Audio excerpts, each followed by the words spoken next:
तेरा अनुसरण करे हम, पल पल में स्मरण करे हम, महावीर स्वामी। अनंत अनंत उपकारी, अहिंसा की पुजारक, नारी जाति के तारक प्रभु महावीर को कोटिश नमन। उन्हीं की आज्ञा में विचरण करने वाले गुरु भगवंतों को कोटिश नमन। आप सबकी आत्मा में जो परमात्मा विराजमान है उसे मेरा सादर जय जिनेंद्र। आज हमारी क्लास चलेगी जैन भूगोल जिसे कहते हैं। तिरछा लोग पहले एक जम्बू द्वीप को लेते हैं अपन, मतलब 15 कर्म भूमि है और 30 अकर्म भूमि है ना। तो ये अढ़ाई द्वीप आता है। पहले है थाली के आकार का जम्बू द्वीप है। एक तो चूड़ी के आकार का होता है, उसमें खालीपन आ जाता है, लेकिन जम्बू द्वीप जो है ना वो नीचे पृथ्वी है और थाली के आकार का, जैसे थाली होती है उस आकार का गोल है। उस जम्बू द्वीप में एक भरत क्षेत्र, एक ऐरावत क्षेत्र, एक महाविद्य क्षेत्र है। उसके बीचों बीच में मेरू पर्वत है और 30 अकर्म भूमि में से एक तो है देवकुरु, एक उत्तर कुरु, एक हरिवास, एक क्रम्यकवास, एक हेमवय और एक हिरण्यवय। इस प्रकार ये 3 तो है कर्म भूमि और 6 है अकर्म भूमि। ये जम्बू द्वीप में है। पहले जम्बू द्वीप का लेते हैं, बाद में क्रम बाय क्रम आगे से आगे लेंगे, नहीं तो फिर गड़बड़ हो जाएगा, है ना, समझ में नहीं आएगा। इसके लिए खाली जम्बू द्वीप को समझते हैं पहले, बहुत शॉर्ट में और स्वीट, एकदम आपको समझ में आए ऐसे समझाने का मैं प्रयास करूंगी पूरा। तो देखिए, रत्न नाम, जय जिनेंद्र सबको। जय जिनेंद्र सा। रत्न प्रभा नरक पृथ्वी की सपाटी, छत पर असंख्य द्वीप समुद्र है। इसके मध्य भाग में जम्बू द्वीप है जो 1 लाख योजन लंबा और चौड़ा एवं थाली के समान गोल आकार का है। इसके चारों तरफ लवण समुद्र है। जम्बू द्वीप के मध्य में मेरू पर्वत है। यह जम्बू द्वीप 6 कुलधर पर्वतों द्वारा 7 क्षेत्रों में विभक्त है, यानी कि एक क्षेत्र एक पर्वत ऐसे है। देखो 7 क्षेत्र है ना, तो कैसे है, एक पर्वत और एक क्षेत्र है, एक क्षेत्र एक पर्वत, इस प्रकार से 7 क्षेत्र और 6 पर्वत हुए।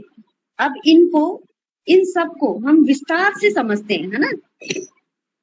समझ में आया या वापस बोलूं? कुछ नहीं आया। कुछ भी समझ में नहीं आया। देखो जम्बू द्वीप 1 लाख योजन का, वापस शॉर्ट में बोलती हूँ, जम्बू द्वीप 1 लाख योजन का है। यह कैसा है, तो ये थाली के आकार का है और इसके बाहर में लवण समुद्र है।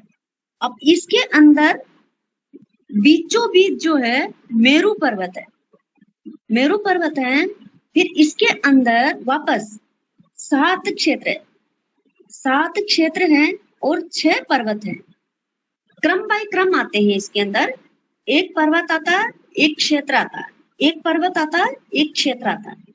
जैसे ये भरत क्षेत्र है तो इसके बाहर पर्वत है। अब आगे आप जब आगे पढ़ेंगे ना, भरत क्षेत्र कैसा, हम जो रह रहे हैं वो कैसा, पहले इसके बारे में सुनिए। इस जम्बू द्वीप के भरत क्षेत्र में हम रहते हैं और वो भरत क्षेत्र कैसा है वो आप देखिए, फिर बाद में वापस जो डाउट होगा ना, अब देखो न्यू है ना, तो देखो आपको थोड़ा समझना मुश्किल पड़ेगा, लेकिन मैं जितना है इतना शॉर्ट में ले रही हूँ। उसके अंदर बहुत डीपली है, लेकिन डीपली न लेकर के मैं एकदम बिल्कुल शॉर्ट में आपको समझ में आए जैसा ले रही हूँ। अब ये भरत क्षेत्र को पहले हम समझते हैं ना। जम्बू द्वीप की दक्षिण दिशा में, दक्षिण भाग के अंत में सर्वप्रथम भरत क्षेत्र आता है। कहाँ है ये? जम्बू द्वीप है, थाली के आकार का, गोल गोल है जम्बू द्वीप और इसके अंदर सर्वप्रथम भरत क्षेत्र कौन सी दिशा में है? दक्षिण के भाग में है। अब इस क्षेत्र की दक्षिण से उत्तर की चौड़ाई लंबाई आपको समझ में नहीं आएगी। यदि समझ में आए तो मैं बोलूं, नहीं तो छोड़ दूं। इस क्षेत्र में कितनी नदियां हैं? 2 नदियां हैं। अपने भरत क्षेत्र में कौन सी मुख्य नदियां हैं जो शाश्वत है, कभी भी वो मतलब अभी छठा आरा भी लग जाएगा ना, तो नदियां शाश्वत रहेगी। वेताटे पर्वत, वो दोनों नदियां, वो कौन सी गंगा नदी? गंगा हाँ, नदी गंगा। और या एक और है, एक और नदी है। सतलुज है, हाँ, जमुना गंगा जमुना नहीं है, तो सिंधु नदी है। सिंधु नदी है, सिंधु नदी है। सिंधु नदी है। वापस बोलती हूँ, जम्बू द्वीप के दक्षिण के भाग में सर्वप्रथम भरत क्षेत्र आता है। इस क्षेत्र में गंगा और सिंधु दो नदियां बहती है। ये प्रत्येक नदी का परिवार जो है 14,000 नदियों से युक्त है। 14,000, ये तो आपको ध्यान में रखना ही पड़ेगा, क्योंकि हम लोग भी जब फर्स्ट में सीखे ना, तब ये चीजें हमें मुंह कंठस्थ करवाया हमारा सा ने। 14,000 नदियों का एक एक नदी का परिवार है। मतलब छोटी मोटी जो नदियां आती है ना, छोटी छोटी नदियां, पहले गंगा सिंधु नदी में मिलती है आकर के, और वो दोनों नदियां 28,000 नदियों का परिवार समेत ये लवण समुद्र में जाकर के मिलती है। जम्बू द्वीप के बाहर कौन सा समुद्र है? मतलब गंगा नदी का 14,000 का परिवार है और 14,000 का सिंधु का है। हाँ, गुड गुड, बराबर। एकदम इजीली भाषा में समझा रही हूँ, इसकी लंबाई चौड़ाई सब है, लेकिन वो मैं नहीं बोलूंगी क्योंकि वो समझ में नहीं आएगा, फिर ऊपर ऊपर से निकल जाएगा। इसलिए जितना शॉर्ट में हो सके आपको समझ में आए, जितना बोल रही हूँ मैं। जम्बू द्वीप के, वापस बोल रही हूँ एक बार, जम्बू द्वीप के दक्षिण भाग में सर्वप्रथम भरत क्षेत्र है। इस भरत क्षेत्र में गंगा और सिंधु दो नदियां बहती है। प्रत्येक नदी का परिवार 14,000 नदियों से युक्त है। इस प्रकार दोनों नदियों का मिलाकर के कुल 28,000 नदियां इसमें भरत क्षेत्र में बहती है। यह कर्म भूमि है। यहाँ 6 आरे होते हैं। 6 आरे पता है ना आपको? सुना हुआ है 6 आरे? सुषमा सुषमा, सुषमा दुष्मा, दुष्मा सुषमा, ये सब आरे सुने हुए हैं ना आपके? नहीं सुने? हम हाँ, repeat कर दीजिए। सुने हुए हैं, हाँ, सुने हुए हैं। हाँ, वाह वाह। सबका पूछ लीजिए, मेरे को तो सुने हुए हैं मैंने। आपका नाम रिपीट कर दीजिए। हाँ दीदी, नाम रिपीट कर दीजिए एक बार। वापस नहीं, इसमें अभी आरों का फिर अलग से ले लेंगे, क्योंकि आरों का बहुत अलग से ले लेंगे, नहीं तो फिर ये कंफ्यूज हो केवल जाएगा। नाम बता दीजिए आप, तो बाकी अच्छा, हाँ, सुषमा, पहला सुषमा है, सुषमा सुषमा है, दूसरा सुषमा है, तीसरा सुषमा दुष्मा, चौथा दुषम सुषम, फिर पांचवा है अभी दुखमा, और छठा है दुखमा दुखमा। और फिर अवसर पे निकाल के ये 6 आरे, फिर उत्सर पे निकाल के उल्टे आरे चलेंगे। वहां फिर दुश्मा दुश्मा से स्टार्ट होगा, दुश्मा दुश्मा, फिर तीसरा आरा दुश्मा सुषमा, सुषमा दुश्मा, फिर सुषमा, और फिर सुषमा सुषमा, छठा आरा। तो इसमें दोनों आरों में 24 तीर्थंकर होते हैं। दोनों अवसर्पणिका उत्सर्पणिका दोनों काल में 24 तीर्थंकर होते हैं। वो 24 तीर्थंकर तीसरे और चौथे आरे में कंपल्सरी होते हैं। अब जैसे कि यहाँ पे 72 वर्ष के महावीर स्वामी हैं, तो श्रेणिक राजा का जीव उत्सर्पणी काल में पहला तीर्थंकर होगा, तो उसकी भी 72 वर्ष की आयु होगी। उल्टे चलेंगे मतलब फिर। और फिर जैसे 84 लाख पूर्व का आयुष्य ऋषभ देव का है, तो वहां पे उत्सर्पणी काल में 24वें तीर्थंकर का काल जो आयुष्य है वो 84 लाख पूर्व का होगा। ऐसे उल्टा चलेगा फिर। समझ में आया? हाँ। अब आगे चलते हैं। अब देखो इसके अंदर ये जो भरत क्षेत्र बताया, इसके बाद में भरत क्षेत्र के बाद में वो बताए ना, इसके अंदर बताया था ना कि एक पर्वत एक क्षेत्र, एक पर्वत एक क्षेत्र आएगा, है ना? तो अभी इस भरत क्षेत्र के बाद में इसके टच होकर के एक हिमवंत पर्वत है। हिमवंत पर्वत आया हुआ है। ये पर्वत भरत क्षेत्र से दुगना है। मतलब भरत क्षेत्र जो है उस क्षेत्र की चौड़ाई 256 योजन है और 6 कला है, तो इसकी डबल हो जाएगी वापस, है ना? इसकी जो लंबाई चौड़ाई है वह 1052 योजन हो जाएगी और 12 कला चौड़ा हो जाएगा। 100 योजन ऊंचा होगा। वो 500 योजन ऊंचा है और ये 100 योजन ऊंचा है। ये जो हिमवंत पर्वत है पूरा सोने का बना हुआ है, पूरा सोने का बना हुआ है हिमवंत पर्वत। इस पर 11 कूट है। इसके मध्य में द्रह है। इस द्रह यानी जहां से नदियां निकलती है उसको द्रह बोलते हैं। इससे क्या होता है? 3 देखो वापस बोलती हूँ, भरत क्षेत्र से टच होकर के एक हिमवंत पर्वत आया हुआ है। एक क्षेत्र एक पर्वत आता है ना, तो एक क्षेत्र, पहला क्षेत्र आया दक्षिण दिशा में, जम्बूद्वीप के दक्षिण दिशा में भरत क्षेत्र आया।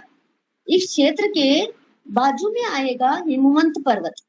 एक पर्वत एक क्षेत्र आता है, तो हिमवंत पर्वत इसके टच होकर के, अब ये इस जम्बूद्वीप के भरत क्षेत्र से डबल है सीधा। इसकी लंबाई चौड़ाई ऊंचाई सब डबल है। अभी ये सोने का बना हुआ है और इससे 3 नदियां बहती है। 3 नदियां बहती है और गंगा, सिंधु और रोहितांशा। पहले गंगा सिंधु भरत क्षेत्र में भी थी और हिमवंत क्षेत्र में ये गंगा सिंधु नदी यहाँ से होकर के गुजरती है, इसलिए यहाँ भी गंगा सिंधु को लिया है। और एक और एक्स्ट्रा नदी है, उसका नाम है रोहितांशा। अब गंगा सिंधु नदी, अच्छा, क्या नाम है? रोहितांशा,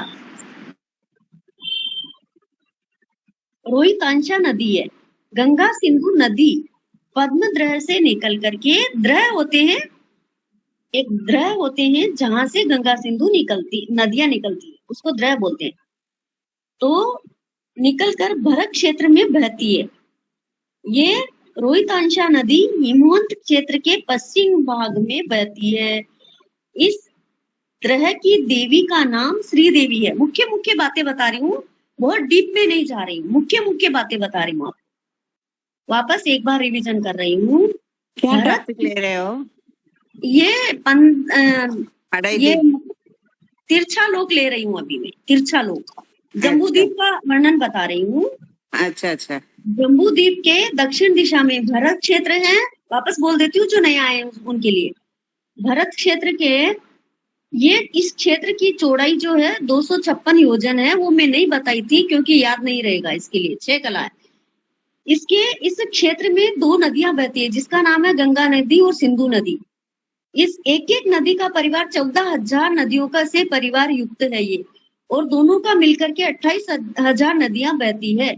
ये कर्म भूमि है, यहाँ 6 आरे चलते हैं। अब एक क्षेत्र और एक पर्वत आता है। अब भरत क्षेत्र के बाद में हिमवंत पर्वत आया हुआ है। इस पर्वत भरत क्षेत्र से ये दुगना है। जैसे कि ये 526 योजन का है ना, तो ये 1052 योजन का है और 12 कला चौड़ा है, 100 योजन ऊंचा है। ये जो पर्वत है सोने का बना हुआ है। इसमें 11 कूट है और इसके मध्य में पद्म द्रह है। तो ये द्रह और कूट ये सब नहीं समझ में आता तो इनको छोड़ दीजिए, अपने ऐसा ही लीजिए खाली कि हिमवंत पर्वत में 3 नदियां निकलती है। एक तो गंगा सिंधु नदी जो भरत क्षेत्र से निकलती थी, और अब इसके अंदर एक नदी और शामिल हो जाती है। उस नदी का नाम है रोहितांशा। गंगा सिंधु नदी वहां भरत क्षेत्र में बहती है और रोहितांशा नदी हिमवंत क्षेत्र के पश्चिम भाग में बहती है। अभी देखो भरत क्षेत्र जम्बूद्वीप के किधर था, कौन सी दिशा में था, मैंने बोला ना दक्षिण में। दक्षिण में। तो ये हिमवंत पर्वत किधर, हिमवंत पर्वत की रोहितांशा नदी किधर आई हुई है? हिम्मत पर्वत के दक्षिण दिशा में, नहीं, पश्चिम दिशा में। रोहितांशा नदी पश्चिम दिशा में बहती है और इस ग्रह की देवी का नाम श्री देवी है। ये मुख्य मुख्य बातें खाली अपने को याद रखना है, या लिख लीजिए, या सुन रहे हैं तो अच्छी बात है। फिर आता है तीसरा हिमवंत क्षेत्र। मधु जी, 5 भरत क्षेत्र है ना, 5 इरावत, 5 भरत क्षेत्र, 5 महाविद्य, अभी 15 कर्मभूमि। हेलो, अभी हमारी खाली जम्बूद्वीप की चल रही है। 2.5 द्वीप में 15 15 कर्म भूमि और 30 अकर्म भूमि है। हमारे जम्बू द्वीप की खाली बात चल रही है, एक एक स्टेप बाय स्टेप लेते हैं अपन। तो जम्बू द्वीप जम्बू में खाली द्वीप में सिर्फ नहीं, जम्बू द्वीप में हम जिसमें रह रहे हैं वो वही भरत क्षेत्र एक ही। हाँ, उसका एक ही भरत क्षेत्र है वहां पे। जम्बू द्वीप में एक का भरत एक ही भरत क्षेत्र, क्षेत्र है। हाँ एक ही भरत क्षेत्र है, एक ही एरावत क्षेत्र है, एक ही ये क्या बोलते हैं ना महाविद्य महाविद्य है, और एक ही ये मेरू पर्वत है, और एक एक ही अकर्म भूमियां हैं। देवकुरु, उत्तर कुरु, हरिवास, रम्यकवास, हेमवय, हरणवय, ये 6 अकर्म भूमियां हैं वहां पे, और 3 कर्म भूमियां हैं। और इसके बाद में जो जो पर्वत आ रहे हैं ना, उनका वर्णन यहाँ पे हम कर रहे हैं, क्योंकि एक पर्वत और एक क्षेत्र आएगा, क्रम बाय क्रम आता है। ये एक एक से डबल डबल होता जाता है, इसकी चौड़ाई लंबाई सब एक एक से एक एक के डबल डबल होती जाती है। तो अब देखिए, पहले किसका वर्णन किया हमने? भरत क्षेत्र का। उसके बाद में उसके टच होकर के कौन सा है? हिमवंत पर्वत। अब इसके टच होकर के हिमवंत क्षेत्र आएगा। तो हिमवंत क्षेत्र की बात चल रही है अपने। ये हिमवंत पर्वत के पास एकदम टच होकर के हिमवंत क्षेत्र आया हुआ है। ये क्षेत्र पर्वत से और डबल है, उस वो जो हिमवंत पर्वत की बात चली थी ना अपने, उससे डबल है। और भरत क्षेत्र से कितना है? 4 गुना बड़ा है। और इस क्षेत्र का नाप वगैरह मैं नहीं बता रही हूँ, क्योंकि ये सब याद नहीं रहेगा। इस क्षेत्र में रोहितांशा और रोहिता 2 नदियां बहती है। पहली रोहितांशा नदी बताई थी ना, वो हिमवंत पर्वत में 3 नदियां बहती थी, देखो, गंगा, सिंधु और रोहितांशा नदी। अब एक नदी और यहाँ पे बढ़ जाती है, वो गंगा सिंधु नदी वहां पे खत्म हो जाती है ना। और यहाँ पे क्या आता है? रोहिता और रोहितांशा 2 नदियां बहती है। रोहिता नदी हिमवंत क्षेत्र के पूर्व भाग में 2 भागों में बांटती हुई लवण समुद्र में जाकर के मिलती है। और रोहितांशा नदी पश्चिम भाग में, पूर्व और पश्चिम में, पूर्व में कौन सी नदी है? रोहिता नदी। पश्चिम में कौन सी नदी है? रोहितांशा एक बार नदी।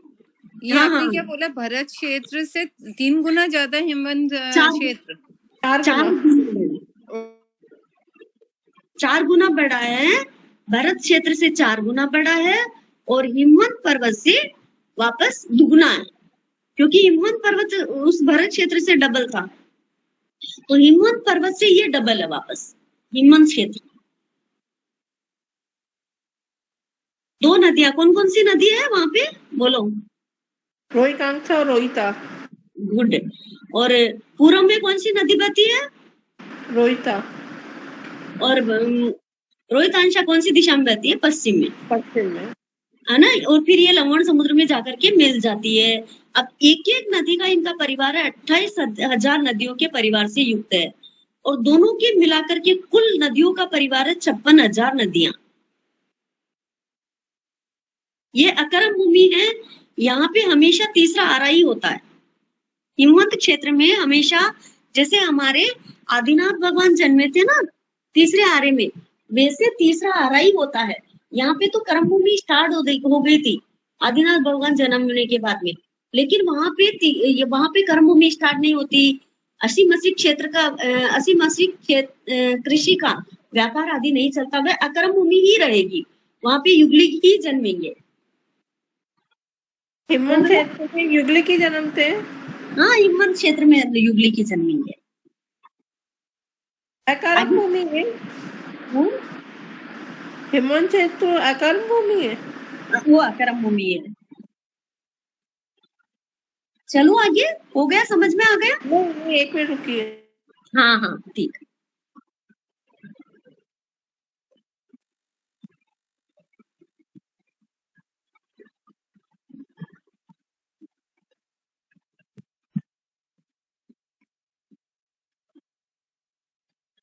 क्या बताया था भाई जी? अकर्म भूमि, और क्या बताया था? तीसरा आरा रहता है, और एक और क्या बताया था आपने?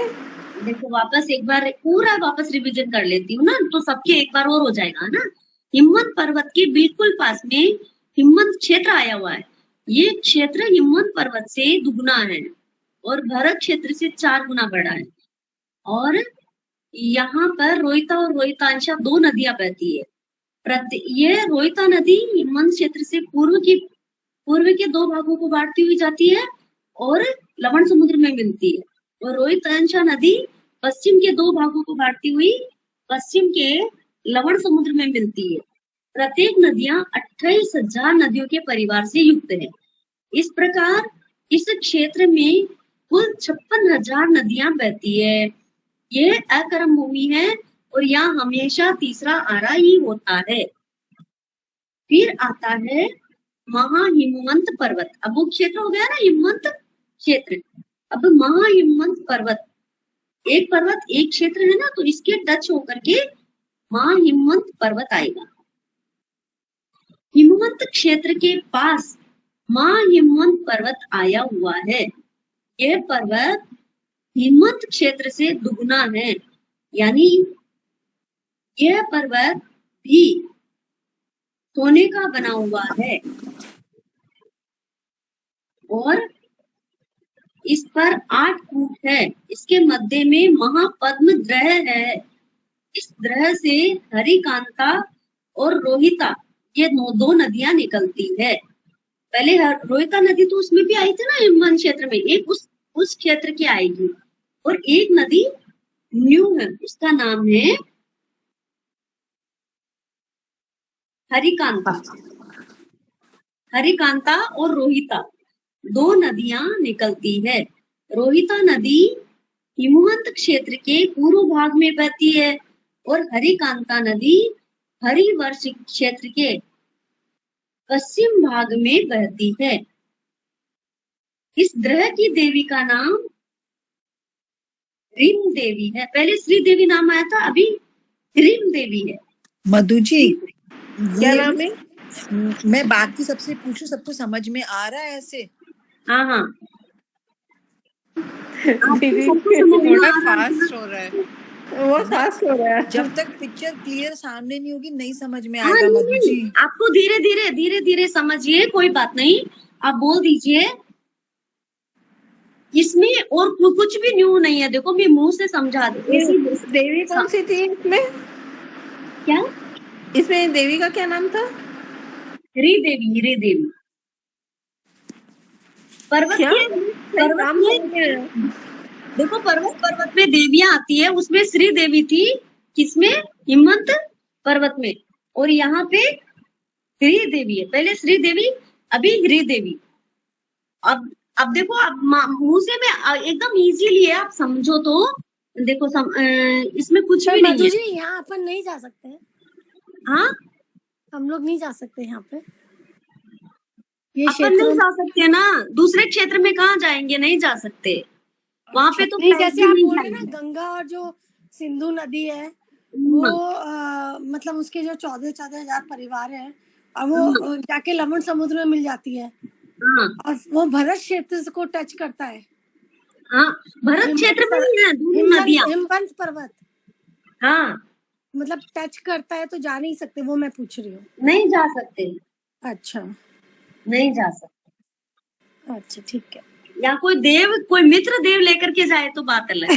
पता नहीं वो कब मिलेंगे। वही बोल रही हूँ, मित्र देव लेकर के जाए तो बात अलग है, बाकी हम खुद से नहीं जा सकते। अच्छा अच्छा, ठीक है। अब मैं तो आपके देखो, अपन तो यहाँ अभी इंडिया भी, ये क्या बोलते हैं ना, ये हमारा जो देश है, वर्ल्ड है, वो भी पूरी नहीं घूमे हम। ये सब भरत क्षेत्र में ही आते हैं, अमेरिका वगैरह वगैरह सब। जहाँ जहाँ हम जा सकते हाँ, ये हैं तो दुनिया पूरी भरत क्षेत्र में आती है ना। ये पूरी भरत क्षेत्र में आती है। जहाँ हम जा सकते हैं वो भरत क्षेत्र में आती है। कोई देव मित्र लेकर के जाए, जिस क्षेत्र में हम नहीं जा सकते वो अलग क्षेत्र आएगा। अच्छा, वहां पे केवली परमात्मा भी नहीं जा सकते। और तो अच्छा, वो भी नहीं जा सकते। नहीं जा सकते, वो भी एक क्षेत्र से दूसरे क्षेत्र में नहीं जा सकते, क्योंकि भरत क्षेत्र में जन्मे हुए भरत क्षेत्र में ही रहेंगे और ऐरावत क्षेत्र में जन्मे हुए वहीं पे रहेंगे। महाविद्य क्षेत्र वाले तीर्थंकर परमात्मा अपने यहाँ कहाँ आते हैं? देखो हम इतने दुखी है। ये अपनी अगर मृत्यु हो जाती है तो दोबारा जन्म उधर मिल सकता है। हाँ, वहाँ पे मिल सकता है, वो करनी चाहिए भाई। अच्छा, पुण्यवानी हो, भाव हो तो हम जा सकते हैं। अच्छा, अब देखो, इतने हम पुकारते हैं, बहुत जने तो ऐसे ऐसे कि सिमंदर स्वामी को इतना भजन करते हैं, इतना वंदन करते हैं, फिर भी सिमंदर स्वामी अपने यहाँ पे विचरण करके नहीं आ सकते। हाँ हाँ, जबकि उनकी हाइट तो कितनी है, 500 धनुष की है, पता है। वो हाँ। तो कितने लंबे लंबे पांव रख के आराम से आ सकते हैं, लेकिन फिर भी नहीं आते, क्योंकि उनको मतलब ही नहीं है। उनको तो जिस क्षेत्र में जन्मे वहां पे अपनी आत्मा में रमण करते हैं। जितने जितने देखो, जिस जिस वैसे भी जीव को, कर्म भूमि है, इसमें आके क्या करेंगे? हाँ सही बात है, ये वहां पे कर्म भूमि है ना, वो भी। अच्छा, महाविद्या क्षेत्र भी कर्म भूमि है। हाँ, महाविद्या क्षेत्र भी कर्म भूमि है। वहां पे जन्म मरण होता है, अस्सी मसी कृषि का व्यापार होता है। वहां पे भी रागद्वेष चलते हैं, वहां भी चक्रवर्ती होते हैं, वहां भी 6 खंड होते हैं, वहां भी बलदेवों का जन्म होता है, वहां भी सब कुछ है। वहां भी, पर वहाँ चौथा आ रहा है। वहां पे चौथा है अच्छा, ना। हो गया, समझ में आया ना? वापस बोलती हूँ, देखो एक बार वापस शॉर्ट में एकदम बताती हूँ। भरत क्षेत्र है जम्बू द्वीप के दक्षिण दिशा में, दक्षिण में भरत क्षेत्र है।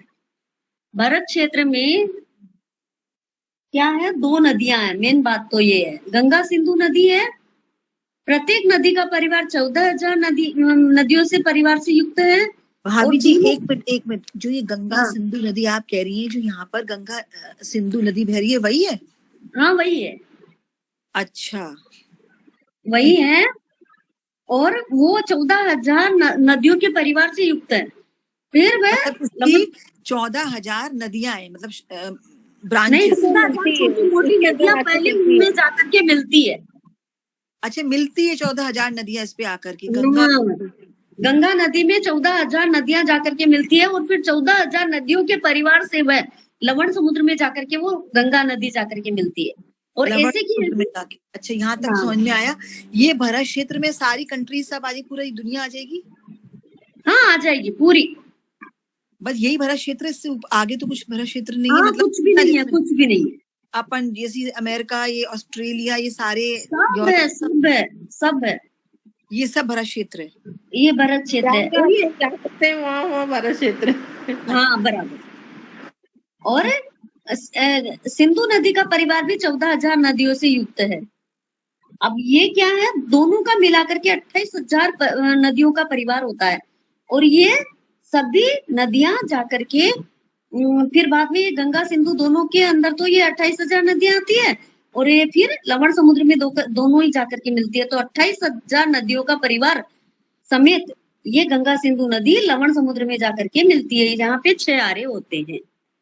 समझ में आ गया यहाँ तक? हाँ, आ गया, आ गया। नमिता जी, हाँ, आ गया। आयशा जी, हाँ आ गया। ठीक है। सीमा दीदी को समझ में आ गए, मेरे को पता है। ठीक है, अब आगे चलते हैं। अब हिमवंत पर्वत, इसमें और कोई भी खासियत नहीं है, सेम का सेम है, लेकिन ये इसके डबल से, इससे डबल है।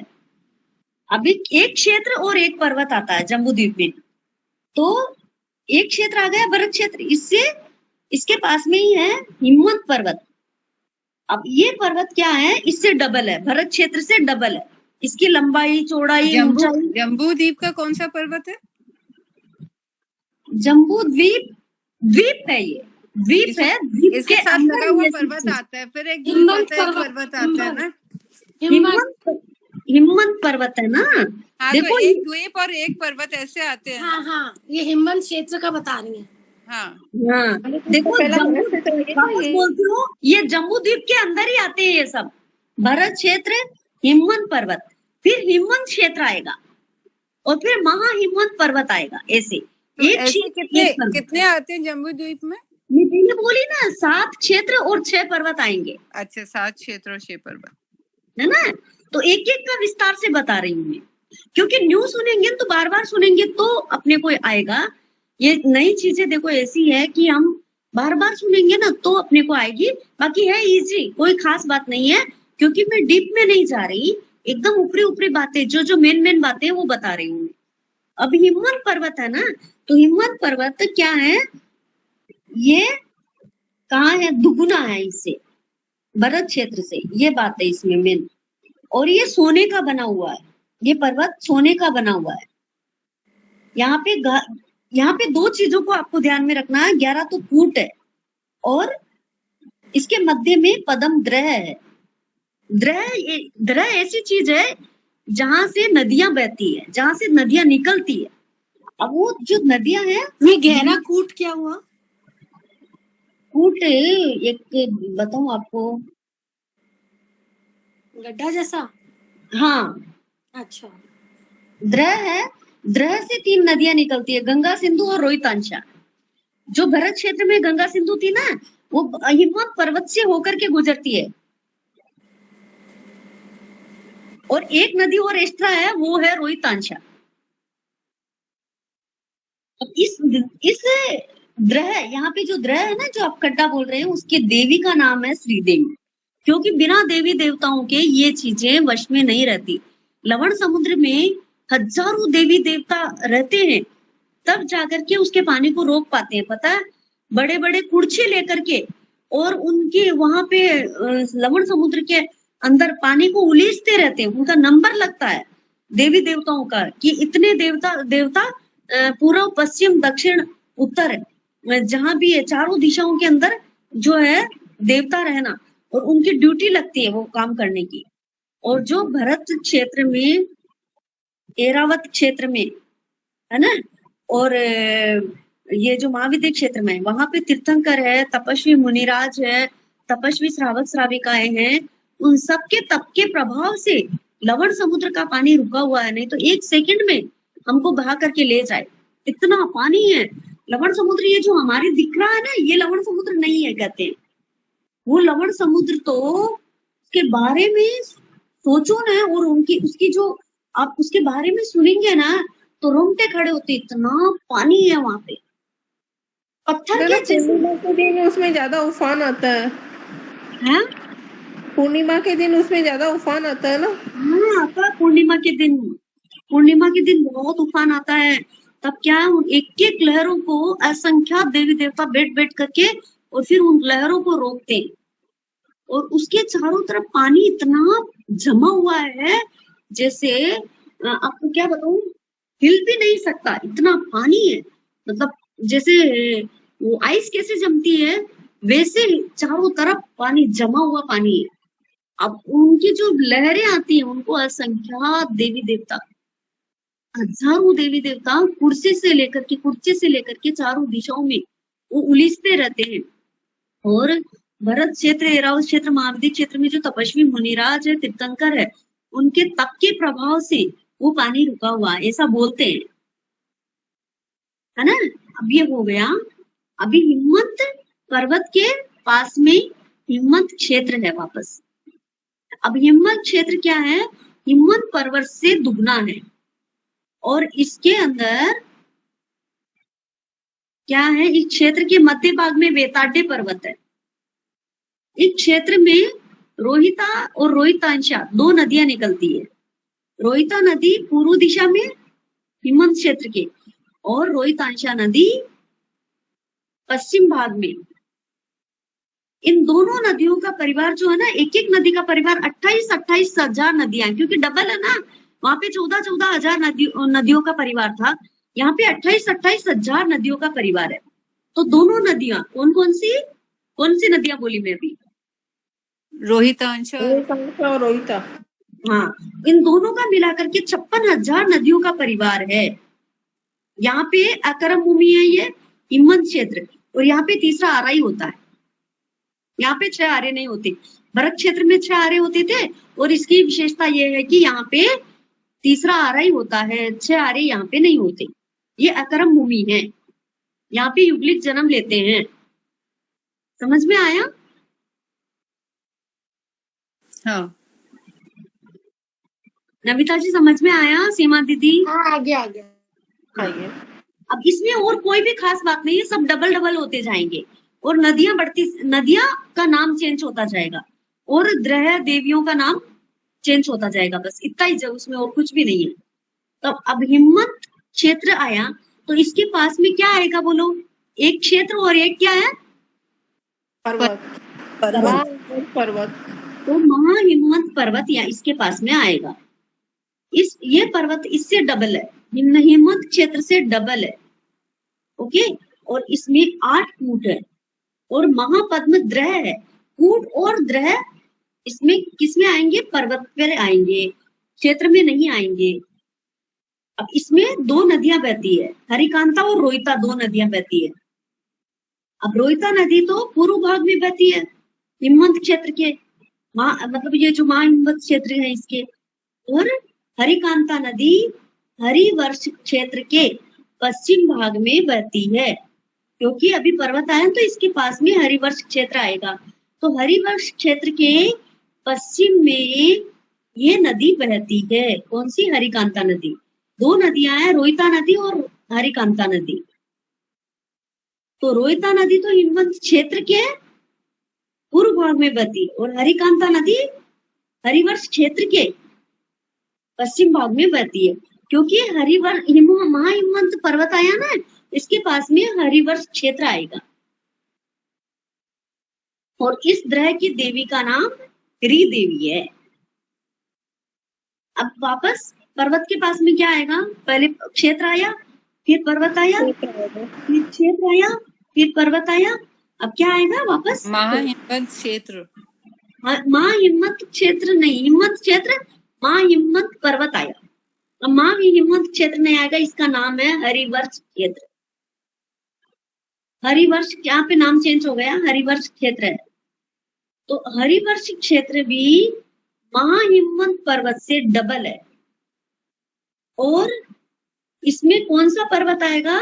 व्रत वेताढ़ पर्वत आएगा। वहां पे वेताढ़ पर्वत आया और यहाँ पे ये क्षेत्र है, क्षेत्र में कौन सा पर्वत आएगा? वेताढ़ पर्वत आएगा। अब यहाँ पे दो नदियां बहती है, पहली हरिकांता नदी नहीं आई ना उसमें महाहिमवंत पर्वत में, तो वही एक तो आएगी हरिकांता नदी और दूसरी आएगी हरिसलीला नदी। हरिसलीला नदी, वापस बोलना। हरिकांता नदी और हरिसलीला नदी, ये दो नदियां बहेगी। एक हरिवर्ष क्षेत्र है ना, इसके दो भागों को बांटती हुई पूर्व दिशा में लवण समुद्र में मिलेगी दोनों नदियां।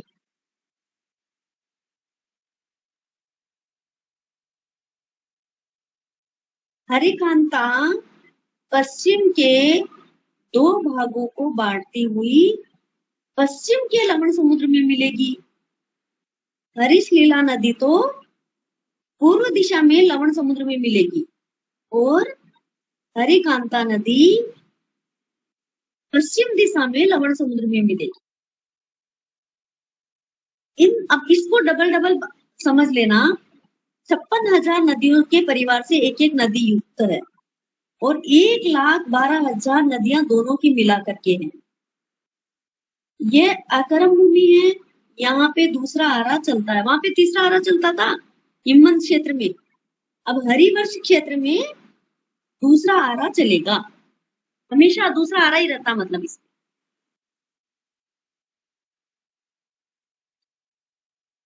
अकरम भूमि है। हाँ, ये भी अकरम भूमि है, करम भूमि नहीं है। करम भूमि तो एक ही है, नहीं करम भूमि 3 है ना, सॉरी। भरत क्षेत्र, एरावत क्षेत्र और महाद्वीप क्षेत्र, ये 3 करम भूमियां जम्बू द्वीप में, और 6 जो है अकरम भूमियां है।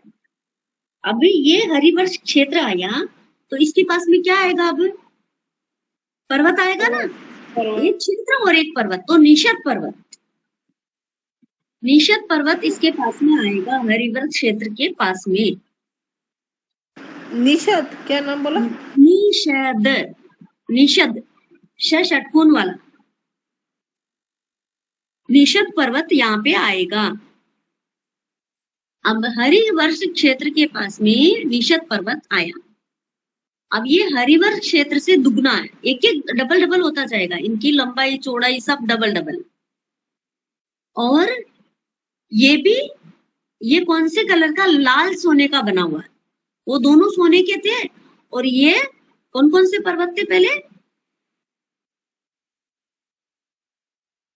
महाहिमवंत पर्वत और हिमवंत पर्वत, दोनों सोने के बने हुए थे और ये लाल सोने का बना हुआ है। इस पर 9 फुट है, पहले 8 फुट थी ना, अब 9 फुट है। और इसके मध्य में तिगिच्छ ग्रह है, तिगिच्छी द्रह है। इस द्रह से सीतोदा नदी। कौन सा ग्रह है? तिगिच्छा तिगिच्छिद्र तिगिच्छी।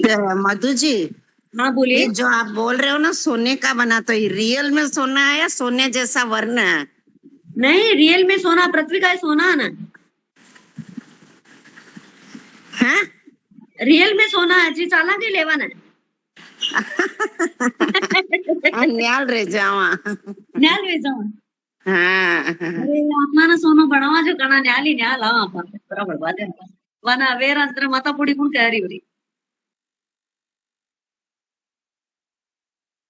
देखो ये लाल सोने का बना हुआ, पृथ्वी का ही होता है सोना, तो वह सब पूरे प्योर सोने के पर्वत है।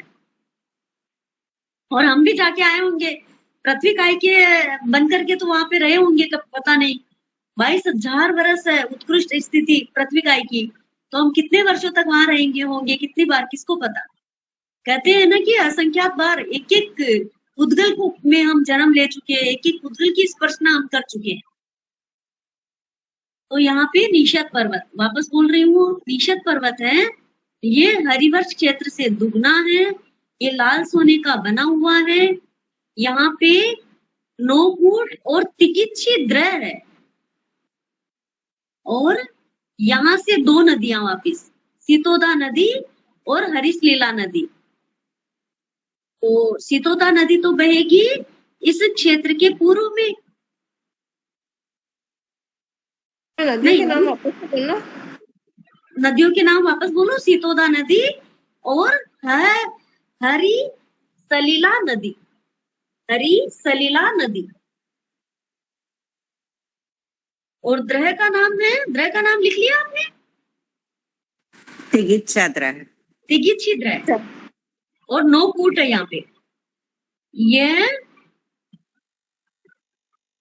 हरी सलीला नदी हरिवर क्षेत्र के पूर्व भाग में बहती है, और सीतोदा नदी महाविद्य क्षेत्र के पश्चिम भाग में बहती है।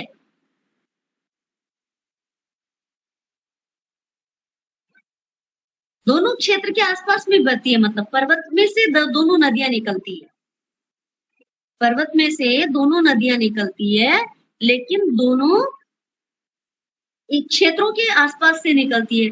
तो हरि से लीला नदी हरिवर्ष क्षेत्र के पूर्व भाग में बहती है, और सीतोदा नदी महाविद्य क्षेत्र के पश्चिम भाग में बहती है। क्योंकि निषद पर्वत के बाद में महाविद्य क्षेत्र ही आने वाला है, इसके बाद में जो क्षेत्र आएगा ना उसकी तरफ वो नदी बहेगी। और इस पर्वत की देवी का नाम है धृति देवी।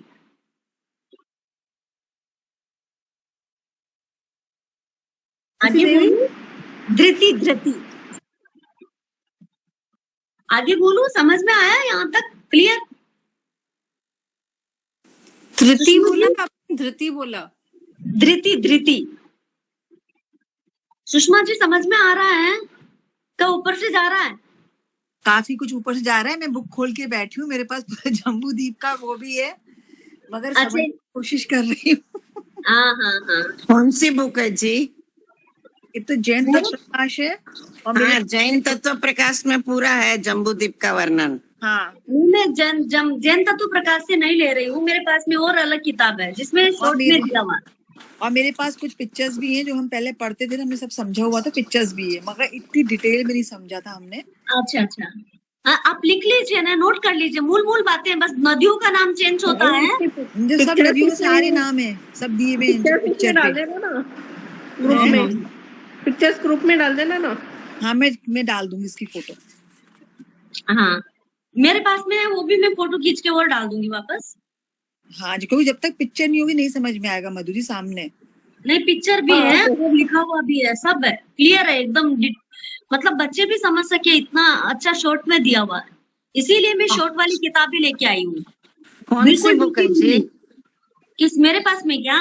हाँ, मेरे पास में 8वीं क्लास की बुक है इसकी,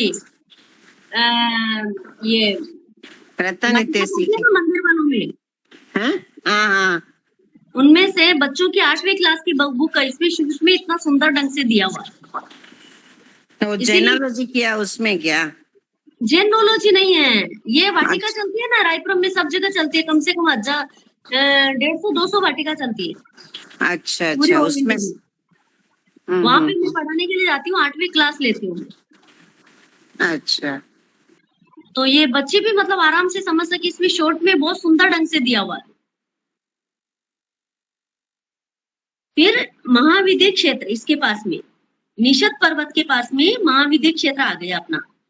निषद पर्वत के पास में महाविद्य क्षेत्र, ये क्षेत्र निषद पर्वत से डबल है। बस बात वो की वही है, डबल है। हर क्षेत्र के बाद में हर पर्वत आएगा, पर्वत हर जिस क्षेत्र से उससे डबल, और क्षेत्र से वापस पर्वत डबल, एक एक डबल डबल होता जाएगा।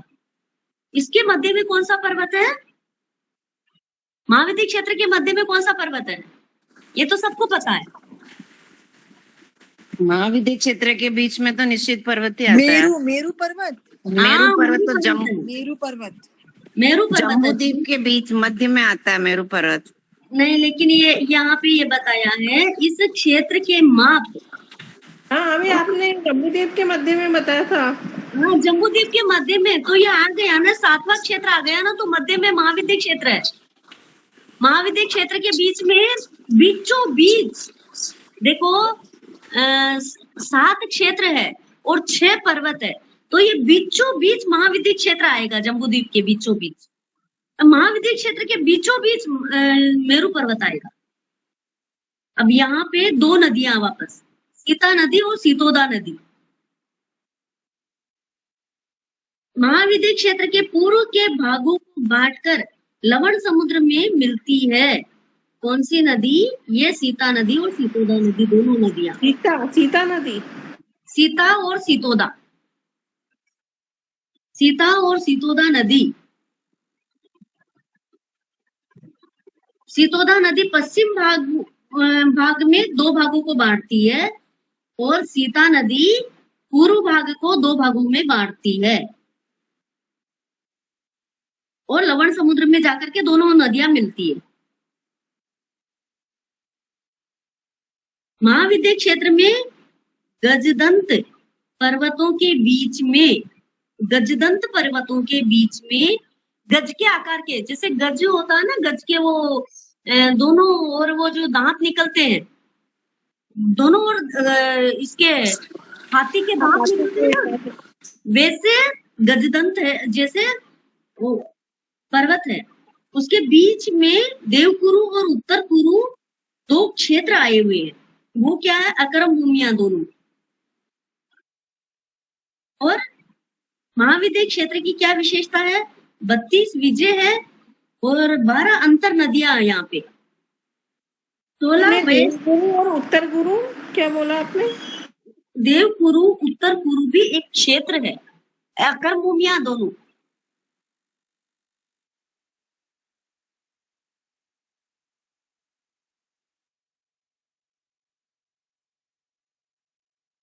हाँ, यहाँ पे 32 विजय है महाविद्य क्षेत्र में, 12 अंतर नदियां हैं, और 16 वक्षकार पर्वत भी है।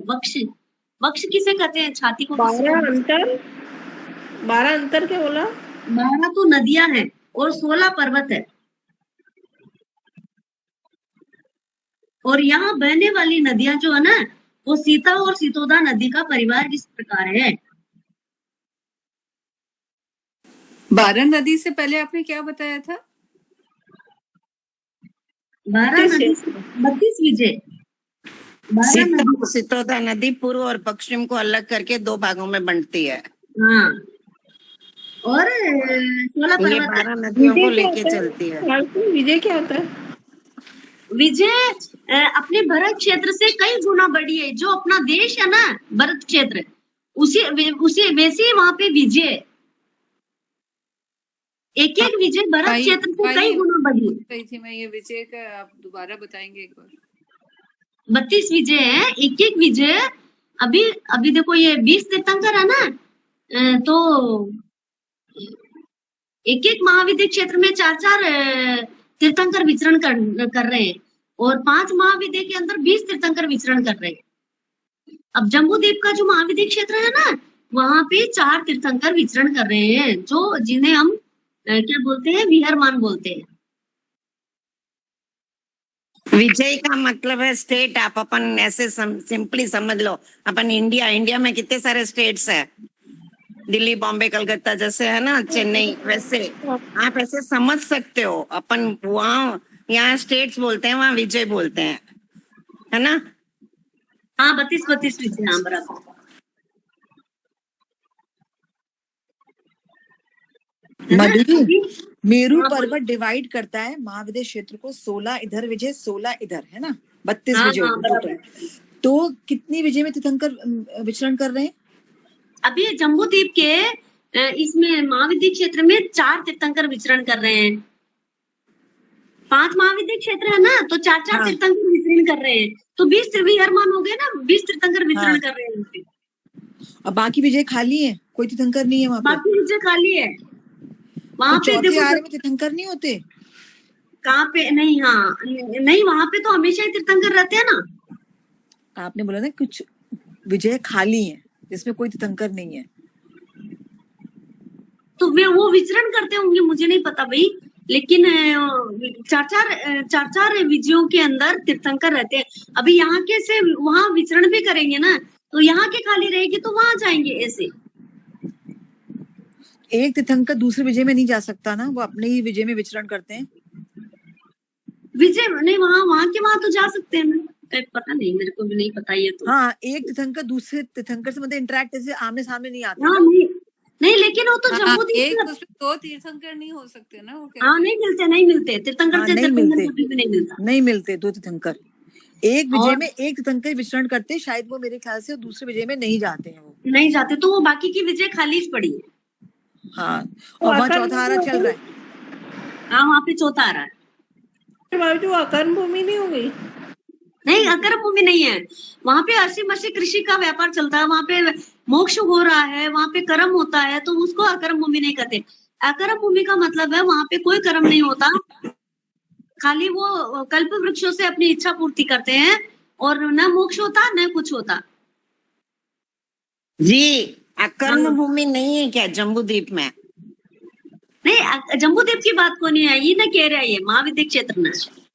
महाविद्य क्षेत्र अभी जम्बू द्वीप में एक है, उसकी तो बात चल रही है। हाँ महाविद्य क्षेत्र की बात चल रही है, तो अकर्म भूमि नहीं है, कर्म भूमि है वो तो कर्म भूमि है, मगर अकर्म भूमि जो 30 है बोल उसमें से दिया पहले, इंदिरा जी पहले बोल दिया, आप नहीं आए थे ना, उससे पहले बात चल रही है जम्बू द्वीप की नहीं पूरी है बात चल रही ना, है। तो ये है ना। महाहिमवंत, अरे हिमवंत क्षेत्र है, महाहिमवंत क्षेत्र, ये अकर्म भूमि तो आई पहले, हो चुका उसका वर्णन वहां, अकर्म भूमियों का वर्णन हो चुका है, जम्बूद्वीप का ही वर्णन चल रहा है ना। तो ये हिमवंत क्षेत्र है और हरिवर्ष क्षेत्र, ये अकर्म भूमि तो है फिर। अच्छा अच्छा अच्छा। पर्वत क्षेत्र है ना, तो वहां को वर्णन हो चुके ना, अभी तो कर रही हूँ ना मैं। अब महाविद्य क्षेत्र की बात चल रही है, वहां को प्रश्न महाविद्य क्षेत्र को है कि अकर्म भूमि है या अकर्म भूमि, तो यह कर्म भूमि है, अकर्म भूमि नहीं है। अच्छा जी, तो जो विजय खाली है ना उसके लिए पूछ रही हाँ, थी। वो बाकी की विजय खाली है। अब यहाँ पे 2 नदियां हैं, सीता नदी और सीतोदा नदी। सीता नदी का परिवार इस प्रकार है, 16 विजय की 32 नदियां हैं, प्रत्येक नदी 14,000 नदी के परिवार से युक्त होती है। 16 विजय में 32 विजय है ना, तो पूर्व और पश्चिम में अलग अलग है, तो पूर्व की 16 विजय में 32 नदियां, एक एक नदी का परिवार 14,000 नदियों से युक्त है, और पश्चिम की 16 विजय में 32 नदियां वापस, तो वो भी वापस 14,000 नदियों के परिवार से युक्त है। छोटी मोटी नदियां जाकर के उनमें 14,000 एक एक नदी में मिलती है, और फिर इसी प्रकार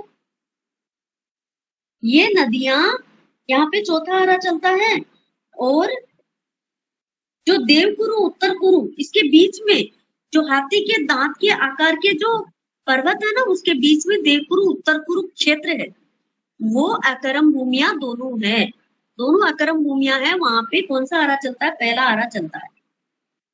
कितनी हो गई? वापस हो गए ना, 6 क्षेत्र हो गए। देखो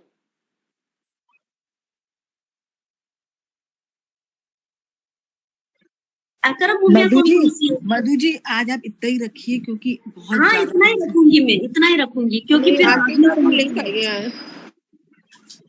ठीक है, इतना ही रखूंगी मैं। अभी तक जम्बू द्वीप का और भी बाकी है अपना, हाँ, क्योंकि है फिर ना? बहुत ज्यादा बताएंगे ना फिर कंफ्यूजन हो जाएगा और थोड़ा सा। फिर आप कंफ्यूजन हो जाएगा। कल फिर आप वापस पीछे से ले लीजिएगा थोड़ा। ये आधा हो गया, मतलब अपना 7वां क्षेत्र आ गया।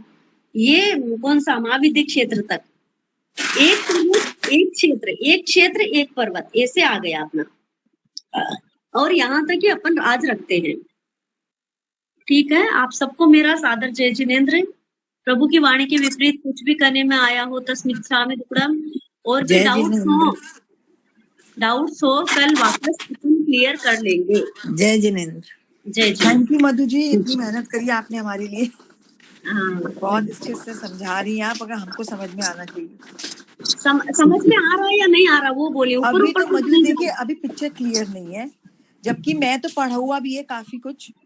हाँ हाँ लेकिन मैं भी काफी कुछ भूल गई हूँ, जबकि इन लोगों ने, दीदी लोगों ने, किसी ने पढ़ा भी नहीं है। मेरे ख्याल से अभी इनको किसी को भी समझ में नहीं आया होगा। हाँ, वो एक बार समझेंगे तो ऐसे ही रहेगा भाई। फिर बाद में वापस दूसरी बार सुनेंगे ना तो वो क्लियर हो जाएगा। ऐसे ही हाँ, होता है, नई चीज सुनते हैं तो ऐसे होता है। ठीक है। हम लोग भी नई चीज पढ़ते हैं ना तो हमें हाँ, नहीं समझ में आता, और लेकिन फिर क्या भी शौक बुक होता है। नहीं है, पिक्चर नहीं है सामने, ये तो एक ब्लैक बोर्ड में समझाने वाली चीज है ये तो। सही बात है। हाँ, ऐसे मधु जी नहीं समझ में आएगा इतनी जल्दी। नहीं, आज फोटो डाल दूंगी ना उसके, तो वो लोग हाँ। देखेंगे तो फर्क पड़ जाएगा, है ना। बाकी ये है ना, ये एकदम इजी तरीके से लिखा हुआ है इसमें, डिटेल में कुछ भी नहीं, तो बच्चे आप भी भेज समझते दीजिए, हैं। आपका शायद इजी वे में हो तो भेज दीजिए आप। हाँ, मेरे इजी तरीके से लिखा हुआ, क्योंकि मेरे बच्चों को पढ़ाती हूँ ना मैं, तो अच्छा, ये चीजें बच्चों को पढ़ाती हूँ माँ, और बच्चों को पढ़ाए ना जैसी चीज है तो आराम से समझ में आए, मतलब ऐसा है। खाली नदियां बढ़ रही है और एक एक क्षेत्र से एक एक पर्वत, एक क्षेत्र एक पर्वत, एक क्षेत्र एक पर्वत को है। मैं एग्जैक्ट लोकेट नहीं कर पा रहे हैं कौन सी चीज कहाँ पर है। मेरे पास तो पिक्चर भी थोड़ा बहुत समझ रही हूँ मैं, बाकी मुझे नहीं लगता कोई समझ में पा रहा होगा। जिसको मतलब जो नया है वो नहीं समझ नहीं पाएगा वो। हाँ हाँ, नहीं वो लोग, उनको पूछा ना 2-3 बार समझा ना तो वो बोल रहे थे समझ में आ रहा है करके, और फिर वापस में फोटो डाल दूंगी। कल उनसे वापस पूछिएगा क्या समझ में आया। हाँ सही है, वो नहीं है तो बराबर आप सही बोल रहे नहीं हैं। आएगा मधु, थोड़ा नहीं टफ है भाई, पर अभी फोटो खींच के डाल दूंगी ना तो वो वापस पढ़ेंगे ना तो उनको समझ में आ जाएगा। ठीक है, ठीक है, चलिए। जय जिनेन्द्र मधु जी, थैंक यू। अच्छा आप मेरे को बोल दीजिए समझ में आए नहीं आए, क्लियर करिए। बात करती हूँ मैं जो मेरे को होता है मैं सामने आपको देखिए बोल देती हूँ। आप मेरे से अच्छा बोलना जरूरी मैं है। सच बता देती हूँ।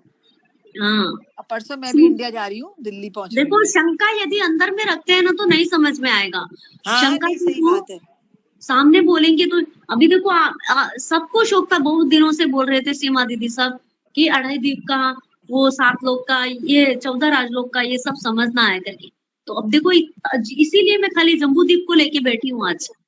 पूरा डिटेल में कुछ भी नहीं लिया मैंने, खाली जम्बू द्वीप का एक बार एकदम शॉर्ट में समझाऊंगी ना तो फिर बाद में दूसरी चीजें समझ में आएगी। यदि नया लेकर के बैठ गई ना तो कुछ भी समझ में नहीं आएगा, वो ब्लैक बोर्ड हो जाएगा। और किताब में ऐसी लेकर के बैठी हूँ जो बच्चों को मैं समझाती हूँ, बच्चों को पढ़ाती हूँ ये चीजें मैं। मेरे पास में 8वीं क्लास की बुक है, 8वीं के बच्चे समझते हैं इन चीजों को। हाँ, हो सकता है आप डाल दीजिए, समझ में आ जाए। हाँ, ठीक है, मैं भी इंडिया जा रही हूँ ना, परसों दिल्ली पहुंच रही हूँ मैं। हाँ जरूर, ठीक है। फिर एक बार है ना, फिर ये क्षेत्रों का लेकर के फिर काल चक्र का लेंगे डिटेल में, 6 आरों का। ठीक है मधु जी, थैंक यू। ठीक है, जय जिनेन्द्र। जय जिनेन्द्र।